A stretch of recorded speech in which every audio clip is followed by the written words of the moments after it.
అనగనగనగా ఒకరోజు baby monkey చెట్టు కింద కూర్చుని ఏడుస్తూ ఉంది, అమ్మ కావాలి అని. అది గమనించిన బటర్ఫ్లై, హే బుజ్జి మంకీ, ఏడవకు నానా, మీ అమ్మ ఎలా ఉంటుందో చెప్పు, నేను తీసుకెళ్తాను అంది. అప్పుడు బేబీ మంకీ, మా అమ్మ నాకన్నా పెద్దగా ఉంటుంది అంది. ఓ ఓకే సరే పద, నేను తీసుకెళ్తాను అంది. ఎలిఫెంట్ దగ్గరికి తీసుకెళ్ళింది బటర్ఫ్లై. వెంటనే బేబీ మంకీ, మా అమ్మ ఇంత పెద్దగా ఉండదు, అమ్మ ఎప్పుడు అటు ఇటు జంప్ చేస్తూ ఉంటుంది అంది బేబీ మంకీ ఆలోచిస్తూ. ఓకే అయితే పద అని ఫ్రాగ్ దగ్గరకు తీసుకెళ్తుంది బటర్ఫ్లై. బేబీ మంకీ, నో అమ్మ కాదు, మా అమ్మకి 2 చేతులు 2 కాళ్ళు ఉంటాయి అంది. సో ఫ్రాగ్ కూడా కాదన్నమాట.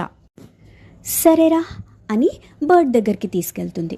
అప్పుడు, కాదు మా అమ్మకి ఇలా రెక్కలుండవు, కానీ ఎప్పుడూ చెట్టు మీదే ఉంటుంది అంది. ఓ ఓకే ఓకే అయితే రా వెళ్దాం అని గబ్బిలం దగ్గరికి తీసుకెళ్తుంది. అప్పుడు బేబీ మంకీ, అరే ఇదేంటి ఇలా ఉంది, నేను ఎప్పుడూ చూడలేదు, నో అని బొంగమూతి పెట్టింది. అమ్మకి చాలా పొడుగా తోక ఉంటుంది తెలుసా అంది.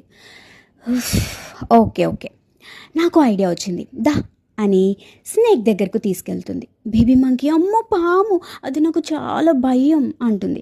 అబ్బా ఇప్పటికీ చాలా వెతికాంరా, సరేలే ఏడవకు, నీకొకటి చూపిస్తారా అని తన పిల్లలైన క్యాటర్పిల్లర్స్ దగ్గరికి తీసుకెళ్తుంది. అప్పుడు, చూసావా నా బేబీస్ నాలా ఉన్నాయా, లేవు అంది బేబీ మంకీ. అవును నాకొకటి చెప్పు, మీ అమ్మ నీలా ఉంటారా అంది బటర్ఫ్లై. అప్పుడు బేబీ మంకీ, అవును నాలాగే ఉంటారు అంది. ఓహో ఇప్పటిదాకా మా పిల్లల్లాగే మీ అమ్మ కూడా చాలా డిఫరెంట్గా ఉంటుందేమో అనుకున్నాను. ఓకే ఇప్పుడు ఖచ్చితంగా మీ అమ్మ దగ్గరికి తీసుకెళ్తాను, హ్యాపీగా ఉండు అంది. బటర్ఫ్లై బేబీ మంకీకి మదర్ మంకీని చూపించగానే వెంటనే బేబీ మంకీ అమ్మా అనుకుంటూ హగ్ చేసుకుంటుంది. ఎక్కడికి వెళ్ళిపోయావు నానా, నీ గురించి చాలా వెతికాను, ఓ మై సన్ అనుకుంటూ హగ్ చేసుకుంది మదర్ మంకీ. అప్పుడు వాళ్ళిద్దరు చాలా హ్యాపీగా thank you so much butterfly అని చెప్పారన్నమాట. ఇది కథ.